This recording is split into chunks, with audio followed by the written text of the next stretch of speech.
Rise and shine, thoroughbreds. Is it just me, or has the school gone to the dogs? Rumour has it our queen bee Poppy was spotted snuggling puppies with up-and-comer Aurelia. Could it be those two rivals are finally waving the white flag? Speaking of puppies, Aurelia totally upstaged Poppy in a commercial for the Min Sinclair shelter. We wonder if her new furry friend had anything to do with it. If you don't know what I mean, peep the completely adorable pic of Aurelia and her new buddy Hazelnut. Be prepared for sweetness overload. I said it'd be a cold day in hell before Poppy welcomed Aurelia with open arms. Looks like it's time to bust out my cozy Burberry Parker. Then again, there's still a good chance little Miss Hughes ends up burned. Kisses the tea. Dun, dun, dun. Dun, dun, dun, dun, dun. I know, I really like the artwork for that, and the music, it's just absolutely gorgeous. Chapter 7, Dance with the Devil. Okay, real quick question before we start. What are your thoughts on Poppy? Tell me in the comments below. The morning after receiving that truly what the F text from Poppy, you're in the kitchen with Zoe, analysing every word, syllable, and punctuation mark in the message. I mean, this is crazy, right? Tell me I'm not the only one who thinks this is crazy. Definitely not. If I got a text like this, I think my soul would leave my body. The question is, what are you gonna do about it? There's no way you actually trust this bitch. Of course I don't trust her. I just think there's another side of Poppy. I should keep my enemies close. There's another side of Poppy. She was so different at the animal shelter. She was compassionate, sweet, gentle. Babe, she was around dogs. Even dictators get all soft and mushy in the face of puppy dog eyes. I know that, and I'm not saying I'll let my guard down. But what if Poppy's being sincere? Having her on side would be huge. We could finally wave the white flag and rule the school as equals. You're such an optimist, it makes my teeth hurt. As long as you're being careful, then I say do whatever you want. Zoe's bright smile fades into a softer one, and she bumps her hand against yours. But seriously, be careful. Poppy's favourite sport is stabbing people in the back, and she's damn good at it. I don't want to see someone I get hurt because they got too close to Poppy's claws. Aw, is that someone you care about, me? No, it's the other gorgeous babe I spent all my free time with. I trust you, Aurelia, but I've been at the school for all of Poppy's reign, so I want you to trust me when I say you can't let your guard down. I'll be careful, and can I just say it's super cute how worried you're getting about me. It's cute that you think it's cute. Also, you're just cute, period, but we already knew that. You hum thoughtfully and glance down at Hazelnut, who's happily munching on a bone that cost you about as much as a week's groceries. What do you think, bud? Is your mama making a mistake walking into the lion's den? Roof? Don't worry, Hazelnut. I won't let that mean old Poppy eviscerate your mom. Arf, arf. Thanks, boo. Now, if you'll excuse me, I've got to get ready for intro. Which means full face of makeup, high heels, push-up bra. I'm sure I don't know what you're talking about. You're still smirking as you pop into your bedroom, digging through your unmentionables in search of the aforementioned bra. Huh, that's weird.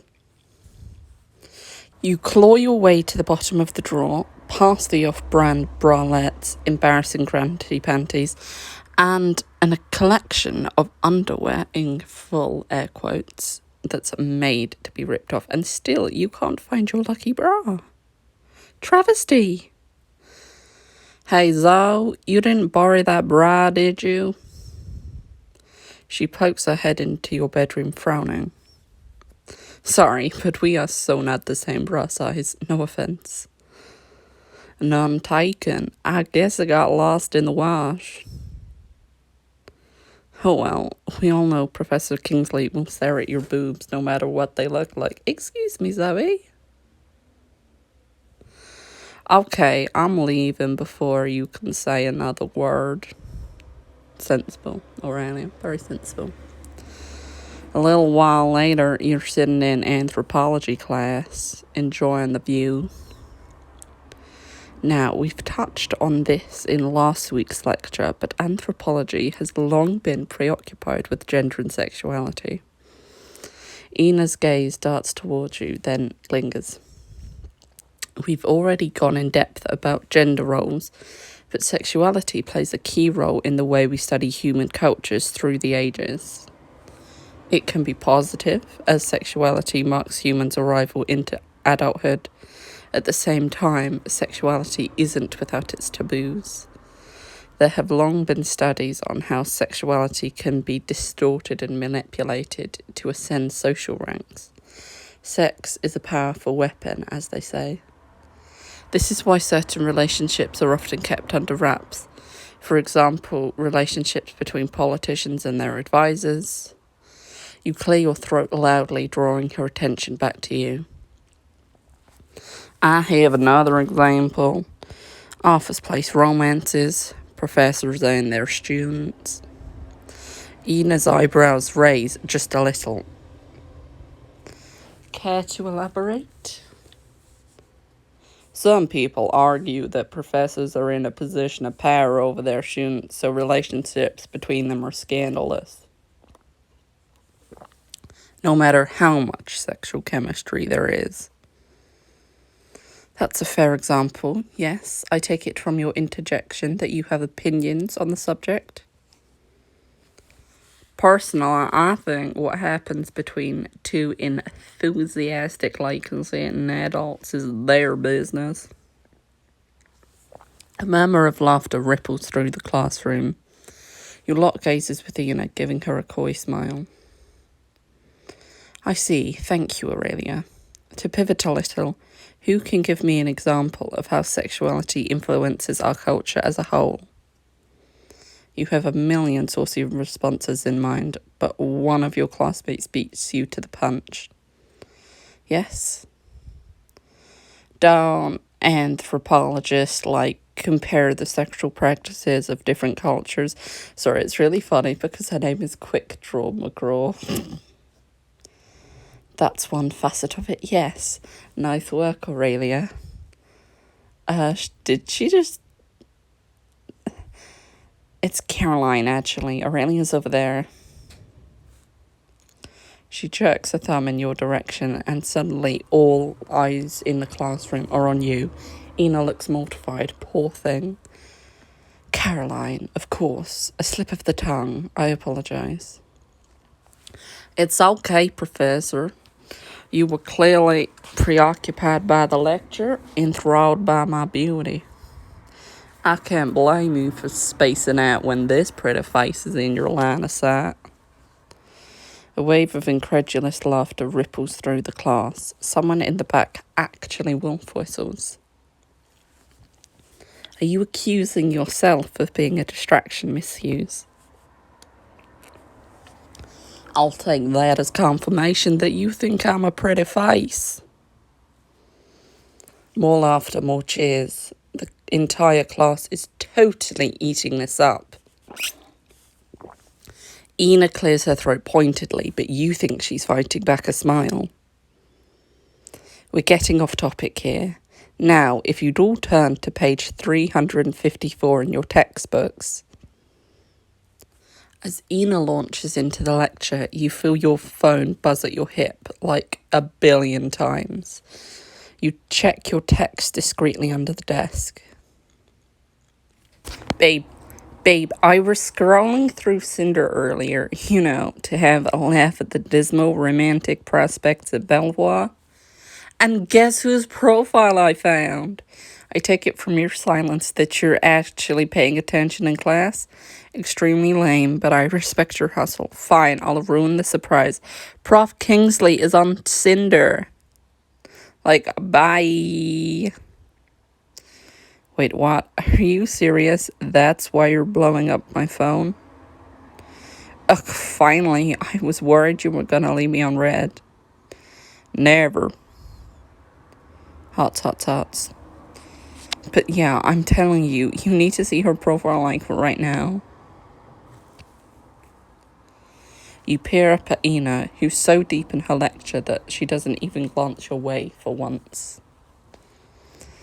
I guess I could sneak a peek at Ina's profile, just as long as I don't get caught. No, we're gonna save it for my reputation points. You shake your head and turn your attention back to your phone. Sorry, Zoe, I really should focus. Hashtag TA laugh. Boo, fine. As Regina George would say, boo, you whore.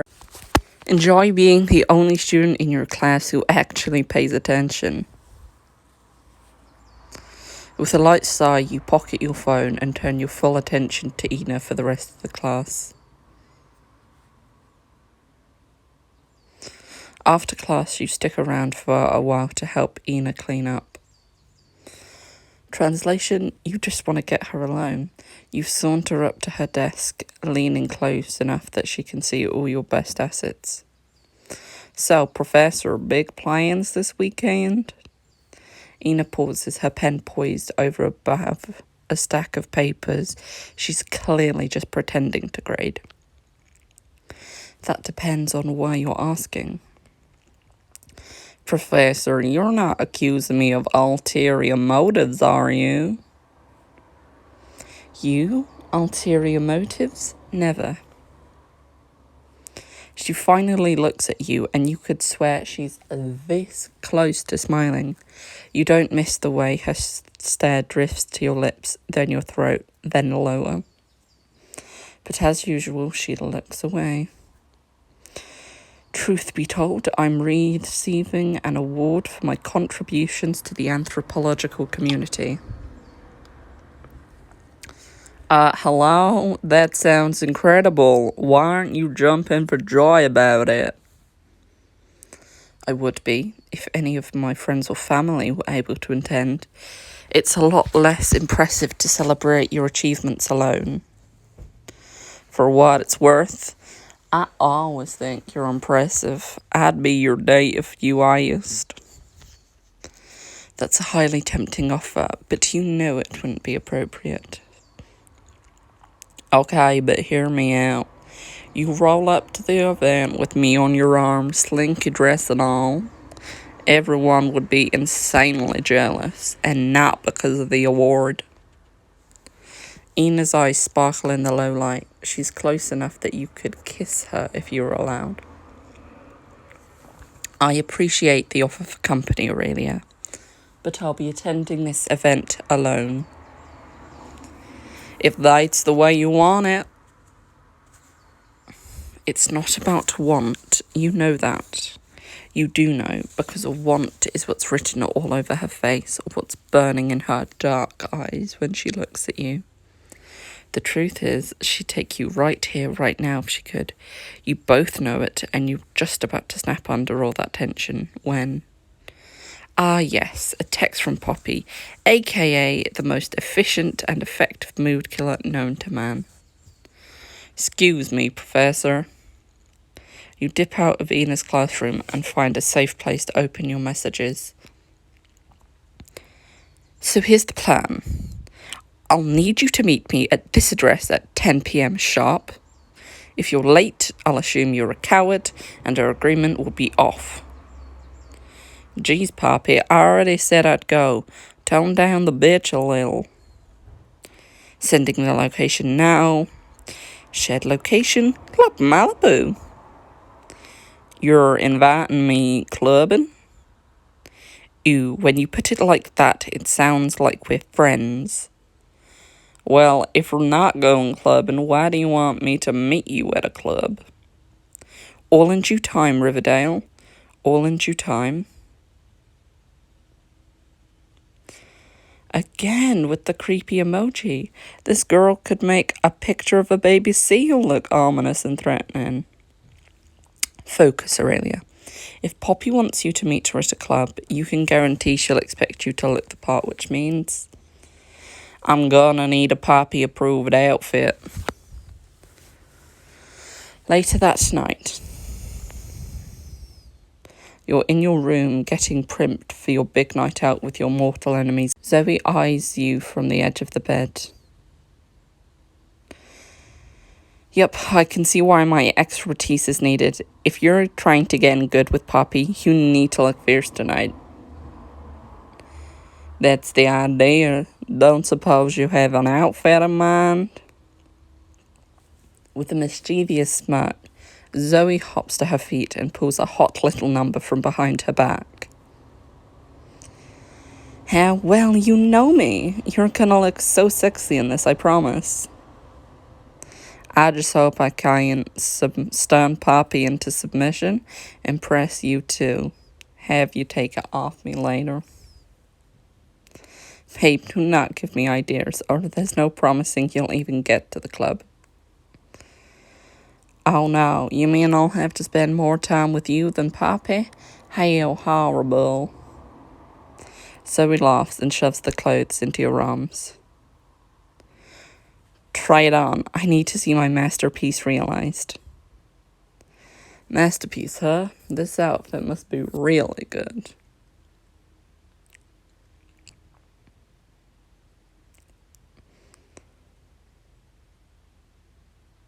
It's a no from me, babes. I need something special, like the sparkly thing I'm wearing right now.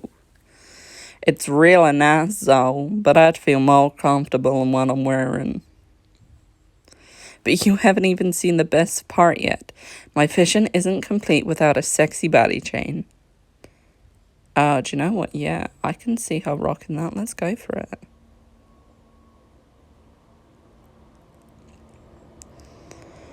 Okay, you're right. This was 100% the upgrade I needed. You give yourself one more glance in the mirror, smoothing down the front of your clothes. Zoe puts a hand on your shoulder.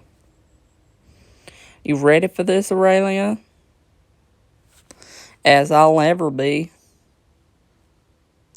You pull up to the exclusive club Poppy mentioned in her text, and Toto, you are not in Riverdale anymore. The hell? You spend a solid 30 seconds just taking the whole scene in. You hardly even notice when a burly bouncer approaches you, arms folded. You Riverdale. I'm supposed to be here, I swear. Way to blend in. I know. Miss Min Sinclair told me to take you to the VIP section with you, right? Can you imagine a bouncer having that voice? I know, it makes me laugh giving people funny accents. Right, lead the way, I guess. What the hell is Poppy up to? Just when you're starting to think you're about to be doused in a vat of pig's blood, you spot Poppy across the club. She waves you over. Hey there, Riverdale. I'm glad to see you're not totally incapable of following directions. Nice to see you too, Poppy. I have to say, this place is beyond extra. I still don't know why we're here. You're looking fine tonight. Is that your attempt at flattery, Riverdale? I'm not stupid enough to try and flatter you. I was just stating facts. Poppy scoffs, but her perfect pout twists into a haughty smile. Maybe you're more observant than I gave you credit for. Poppy rakes her gaze up and down the length of your body, arching an eyebrow as she nitpicks every inch of your outfit. Well, it's not what I would have picked for the occasion, but your taste is showing signs of improvement at least. I'll give you credit for accessorizing. There's hope for you yet, Riverdale. Anyway, here I am, as instructed, ready to hear whatever evil scheme you've got cooked up.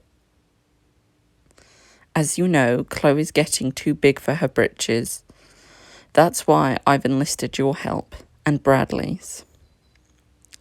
Like a dog on a leash, Bradley comes trotting over at the sound of his name. Hey Aurelia, you ready to teach Chloe a lesson? Yeah, can't wait. Before we begin, let me debrief you. Bradley's been sliding into Chloe's DMs all week, complimenting her nauseating selfies. He's got her convinced that she's the one he has eyes for, and she's clearly into him too. Of course, it's all been a lie, but we needed to plant the seed in order for our endgame to work. With a devious smirk, Poppy produces an earpiece from her pocket, like an honest-to-God secret agent earpiece. Why does she even have this? Here's the gist. You and I will be out in the club, keeping an eye on Poppy. After a few minutes, Bradley will take to the stage. He'll make the important announcement that he's met this amazing girl who's changed his heart forever. It's up to you to feed Bradley his lines through the earpiece I gave you. You'll feed him some sickening romantic bull. And Chloe will think I'm talking about her. Why do you need me to do this? It seems like you could pull this off well enough on your own. I'm a serious actor. Improv is so not my thing. Besides, I can't be the one giving him pointers. I couldn't possibly muster up anything positive about that conniving shrew. Once she rushes on stage to throw herself at my man, we'll pull the rug out from under her and expose her as a desperate loser. So, we're gonna publicly humiliate her? Exactly. You don't have a problem with that, do you? Honestly, let's bring the bitch down. This seems a little extreme. Am I missing something? I thought you hated Chloe as much as we do. Don't get me wrong, I'm no friend of Chloe's, but I don't want to ruin her life. It's a little late to take the moral high ground. This operation begins now. Poppy links your arm with hers, all but dragging you out onto the dance floor. I'm counting on you tonight, Riverdale. Don't disappoint me. You all but stumble onto the dance floor. Poppy gives you a light shove. You take the left side of the club, I'll take the right, and remember, don't let Chloe out of your sights.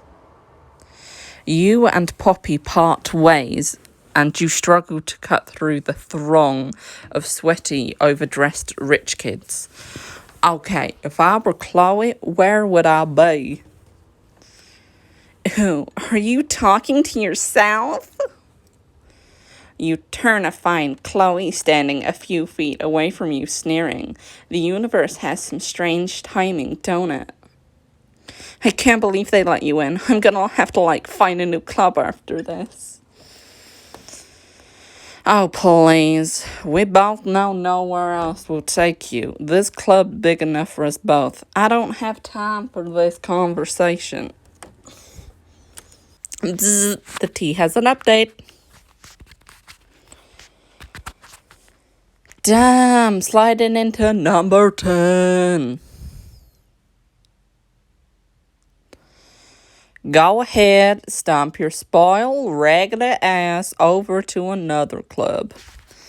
I just hope someone films you getting turned away at the door because I so want to see that. A few of the people dancing around you start laughing. Chloe's face turns an unflattering shade of maroon. You know what, Riverdale? Don't throw stones if you live with a glass horse. Glass house. That's not... I can't even tell you to begin what's wrong with what you just said.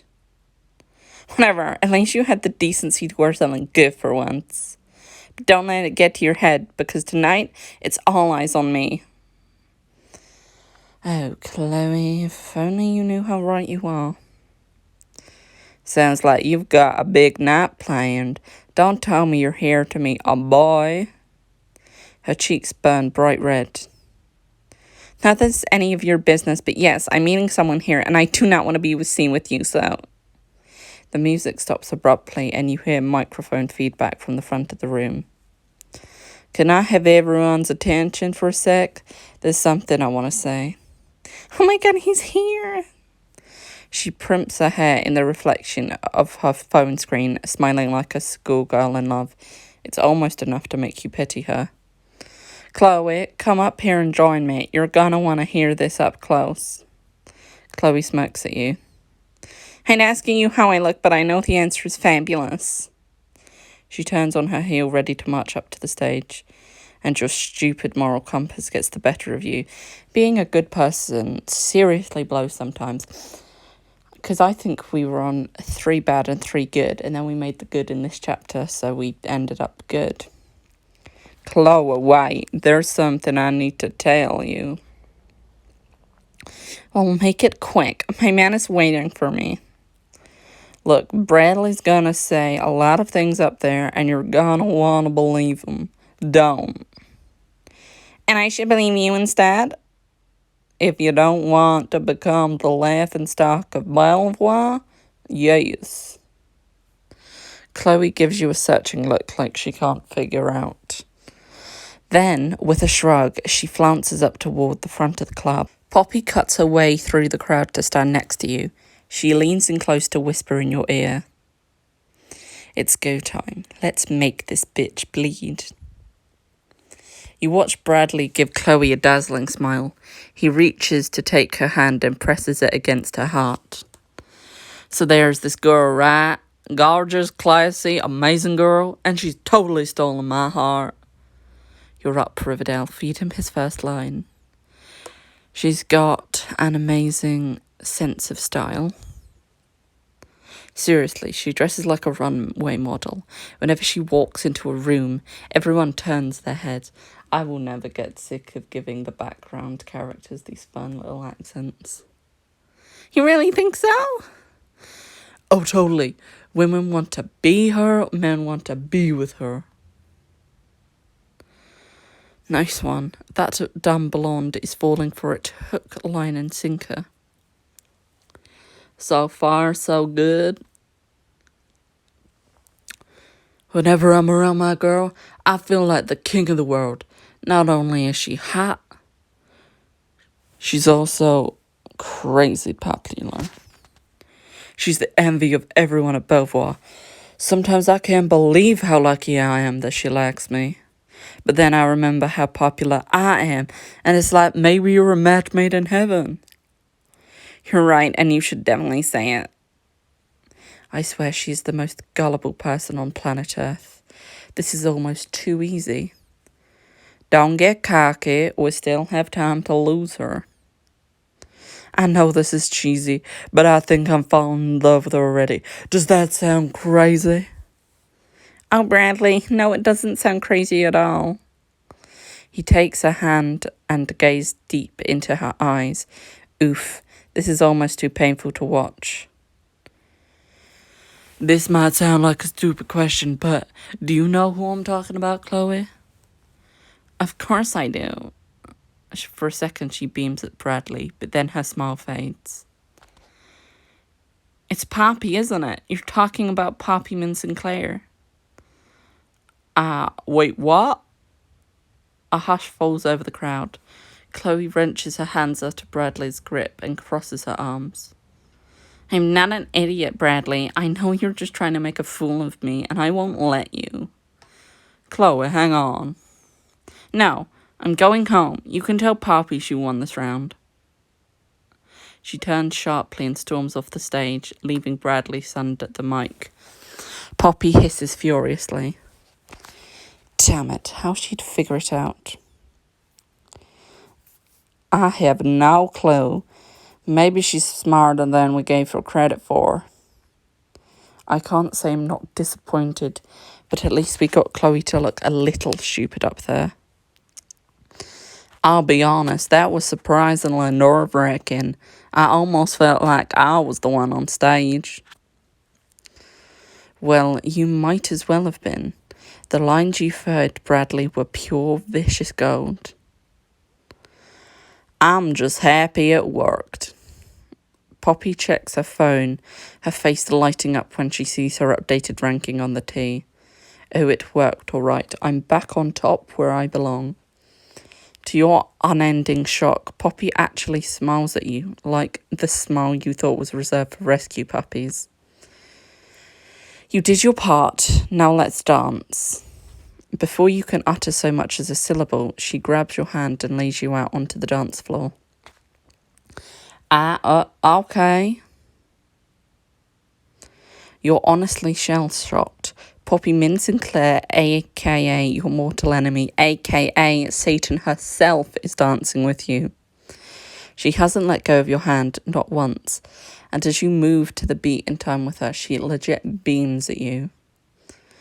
Not that I'm complaining, Poppy, but is this seriously all it took for us to bury the hatchet?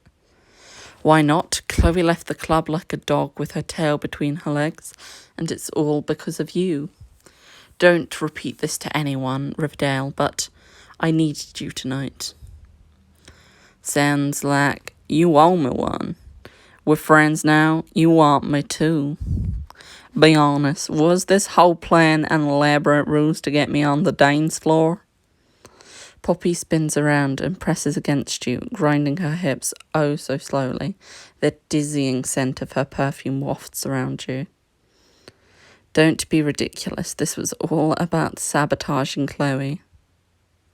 Really? Because your body language says otherwise, and last time I checked, hips don't lie. A little bit of Shakira for you there. You're cute, I'll give you that. Maybe even cute enough to play with for a night, if you're lucky. What are you saying, Poppy? Oh, wipe that scandalized look off your face. I'm just suggesting we get out of here. I could use a girls' night in. I have the finest skincare products at my disposal. It would be a nice change from the mud baths you're used to. You're about to bite back a witty retort when her phone buzzes. She's still close enough that you can see her phone passcode when she types it. 8563. If I go back to Poppy's place, I might be able to get some dirt off her phone. You may even have the chance to keep your enemy close. And we mean really, really close. Haha, they gon' fuck. Oh, like I was just supposed to say no. Okay. Who are you? What are your unrealistically high expectations that I wouldn't say yes? You're right. I'm in desperate need of some pampering. She smiles at you the way a viper might smile at a mouse. Good answer. Just follow my lead. Dear God, you don't know what you've gotten yourself into, but you're thrilled to find out. Before you know it, you're walking into Poppy's bedroom. It's exactly as extravagant as you expected. Take a seat. I'll get some supplies from the bathroom. You're half hoping she leaves her phone behind when she disappears, but no dice. You sit at the edge of her cushy bed, taking in the scene. Not to look a gift horse in the mouth, but why'd you invite me back here? Why not one of your minions? Veronica's got her hands tied with some sorority stuff. She's been texting me about it all night. She walks back in, her arms laden with face masks, serums, and other products you're sure would cost more than your firstborn child. You wouldn't believe the things she's told me about those idiots. Some of it is truly mind-boggling. Damn, Poppy, spill the tea already. Aren't they your allies? Spill the tea already. Don't just tease me with a preview. Dish. Sorry, Riverdale, but it's on a need-to-know basis, and you definitely don't. Come on, I was your partner in crime tonight, remember? I suppose there's no harm in giving you a crumb. Let's just say some of the boys are engaged in a game we call musical boyfriends. So there's some boyfriend swapping taking place in the sorority house, huh? You're definitely going to file that away for later. So what's on the agenda for Spa Night? We can't possibly have time to do all that. Of course not. I just got a shipment of beauty products from a cousin in Korea, and I'm dying to try them. Before you can say anything, she straddles your lap, like fully straddles. What is happening? You're going to be my guinea pig. Sit still while I wipe off this makeup. You don't think you could move if you tried. Poppy runs a cool, fresh-smelling makeup wipe over your face, surprisingly gentle. It feels nice, actually. If you weren't completely incapable of helping other people, you'd make a good aesthetician. Oh, shut up. I'm starting with a hyaluronic acid serum. Let me know if it burns. Burns? Why? Of course, she completely ignores your protest, dabbing a little dollop of cold goo on your cheeks. You wince, screwing your eyes shut, but nothing bad happens. It feels good, a little cold maybe, but kinda soothing. Then it's a keeper. It should help with those dull circles under your eyes, so you're welcome. Truth be told, I've been looking for someone to test these products for a week, but I haven't found anyone suitable. Sounds like you've got more gossip. You need real friends. I mean, this is kind of what girlfriends do. We usually don't sit on each other while we do it, but don't be so sentimental, Riverdale. I have a solid crew of followers. That's close enough to friendship in my book. Oh, poor Poppy. I just want to be her friend. Well, okay, so maybe more than her friend, but the point is there. And anyway, it's not like there are many girls at Belvoire who would qualify for the honour, especially not in this house. I guess that makes sense if they're all hooking up with their friends' boyfriends. They're not just hooking up, they're swapping STDs. Nothing untreatable, of course, but she shudders. The thought of contaminating my imported luxury products? Out of the question. First cheating, now STDs. Poppy's giving you more than you could ever have dreamed of. But it's dirt on her that you really need. If I could just get her to leave her phone unattended. Your mind is wandering, Riverdale. Is this not relaxing enough for you? She places her forefinger under her chin, tilting your head up until you're looking her in the eyes. There are other ways we can blow off steam, you know. What? Is Poppy seriously coming on to you right now? If you're saying what I think you're saying, I think Bradley might have some opinions about it. What Bradley doesn't know won't hurt him. Actually, Poppy, this is really nice. I'd rather heat things up. You grip her hips, smirking up at her. I always say the best way to unwind is by working up a sweat. Really? Are you sure you can handle it? You stare back at her like you're staring down the barrel of a gun. And the weird thing is, you're curious to know what might happen if you pull the trigger. I can handle it. You gasp as she grips your shoulders, pushing you down onto the bed. You grasp at each other's clothes, pulling and unfastening until you're breathless and undressed. Damn, Poppy looks gorgeous. Damn, Poppy, you look... I know, and honestly, you're not so bad yourself. I really like Aurelia's underwear too. It's cute. She plucks playfully at your body chain before her fingers skim down your sides and toy with the waistband of your panties. I can't believe you've been hiding this body in those cheap backwards rags. Was that supposed to be a compliment? She grinds down on you and you throw your head back in a strangled gasp. You're in my bed, half naked, with me on top of you. That's all the compliment you need.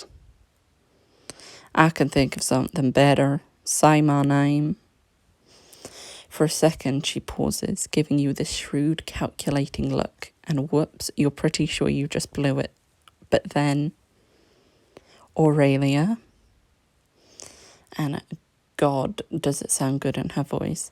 She presses her whole torso against you, and you tumble in the sheets together, her voice a hoarse whisper. I'll say it 1,000 times if it makes you weak. Aurelia. Poppy kisses you fiercely, her fingers curling in the roots of your hair. Then she sits up and reaches for something in her nightstand. How did I fucking know it was going to be a vibrator? I knew. When Poppy sits up, she's clutching a sleek, pearlescent vibrator in one hand. Your pulse skips as she runs her fingers up across the length of the toy. Let's have some fun, shall we? I should grab the toy from Poppy, let her take control. You take the vibrator from Poppy and push her gently backwards onto the bed, hooking your finger in the waistline of her underwear as you hover over her. Okay, but I should warn you. She shudders as your fingertips dance up the softness of her inner thigh. I don't play fair. Just get on with it already.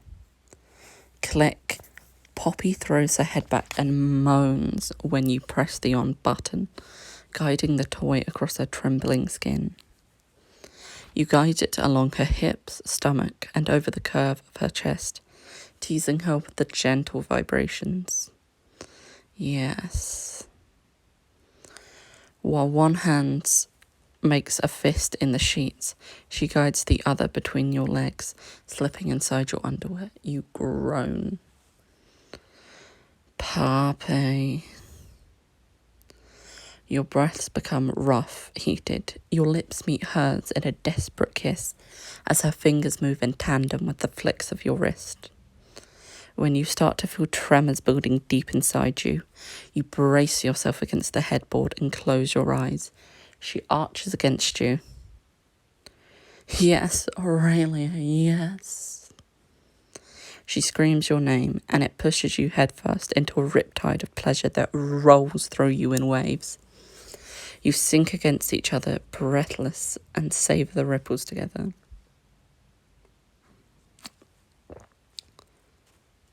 Excuse me, ma'am, I am a hoe. Once you've both recovered from your physically demanding encounter, Poppy yawns and hops to her feet. I'm going to go freshen up. Be a good girl and get out before I come back. Let us date, Poppy. Let us date, Poppy.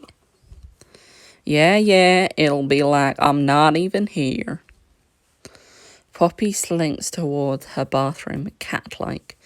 Once you hear the snick of the door locking, you snatch her phone from her nightstand. 8563. Let's see what you're hiding in here, Poppy. Boy, is it a lot. You scroll through her recent texts to Veronica, trash-talking Chloe, and a few of her sorority sisters. And it doesn't end there. Every single one of Poppy's texts is filled with two-faced, backstabbing BS. It'd be enough to end every single one of her friendships. So naturally, you take screenshots and send them to yourself and get rid of the evidence because you are not a rookie. Poppy, you really shouldn't have left your phone with me. You set it back on her nightstand just as she pokes her head out of the bathroom, frowning at you. I thought I told you to leave. I'm on my way out, I promise. Just wanted to say goodnight. She rolls her eyes at you, but a smirk curls the corner of her lips. That was an interesting time, Riverdale. Consider my curiosity indulged. For now, maybe. But I have a feeling we'll do this again sometime. Later, you float into your dorm, still reeling from what happened at Poppy's. Zoe is on the couch when you walk in. You look flushed and happy. What the hell happened with Poppy? Zoe, you're not gonna believe it. You're cut off when your phone chimes. You just got a message from Poppy and it is not good. Sorry, Riverdale, but our little truce is over. See you Monday. What the hell? Your hand starts shaking when you see the video attached to her message. What's that ungodly sound? It's a video of me hog calling on Parents Farm. Zoe should send this to everyone. So for those of you who are confused about what hog calling is, it's basically making really weird sounds to call pigs over to you. What the hell is hog calling? Looks like it's back to the trenches. Okay, this is on us. She caught Aurelia slipping. It's not Poppy's fault. It is on Aurelia. Anyway, how are you feeling about Poppy now we've gone through all of that?